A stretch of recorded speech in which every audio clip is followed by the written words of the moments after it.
Well, here I am again, fiddling about with more old electronic equipment. You may remember a while ago I found these speakers on the rubbish dump, and they're very solidly made, very nicely put together, and the drivers were by a firm called Fane Accoustic, who were based up in Batley, Yorkshire, here in England. And I thought, oh great, we'll give them a whirl. I took the backs off to see what was inside, and sure enough found these, and they look all right. There doesn't seem to be anything amiss, but the trouble is one of the voice coils rubs badly. See, that one is just fine, but this one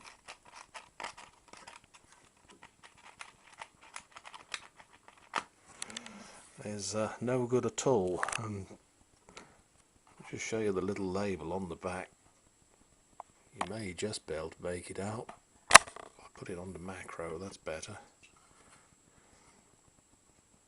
Fane Acoustic, made in UK, Batley, Yorkshire.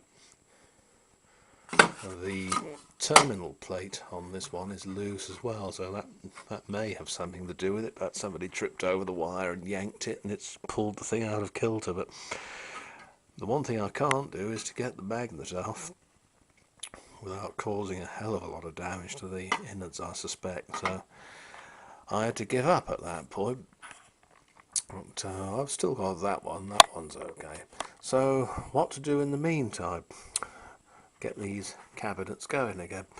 Well, I had in my shed the remains of a Amstrad boombox, model 7090 I think they were, and I made a film about one of those a while back, but they all seem to suffer from the same fault. The volume and balance controls used to go haywire, and if you turn the volume down low, the left channel would keep on going regardless of the setting of the balance. The only way you could shut it up was to turn it right hard over to left, and then that sound would disappear. And then as you turn the volume up, if the balance was in its central position, you'd find that eventually both speakers were sounding at the same volume. And it must be about the 6th or 7th one I've had that did that. Anyway, there was no use in repairing that. It's well, as I always say, you can't polish a turd. So what it did contain were these rather natty little conic speakers from Taiwan. I'm afraid they're not Batley, Yorkshire, these things, but they were the right size. The aperture is exactly the right shape for that code, and the original from Fane has a rather large mounting plate, as you see. So they've gone in all right. I've had to screw them in instead of using the original studs. But, well, there you go. I'm afraid sometimes needs must when the devil flies. So I'll shut that one up. I'll find some screws for it later, because when I found them I noticed neither had screws in them. And I've put them on the little RX C36 Panasonic boombox, and that has quite a nice sound on it. So let's see if my latest adaptation works. The giveaway there, you can just see the shiny dual cone trumpet in the middle there, which probably wouldn't have been a 1960s feature, would it really? But here goes. Let's see what it sounds like.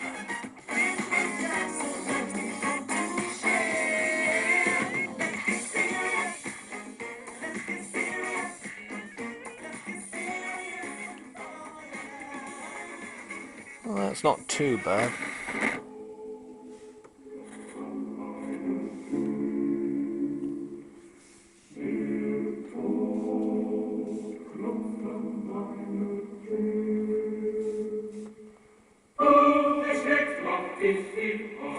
Yes. Next! Yes, without wishing to sound catty. See if I can find anything else on FM. Reception is difficult this afternoon. We've had a storm. Classic FM struggling but not working.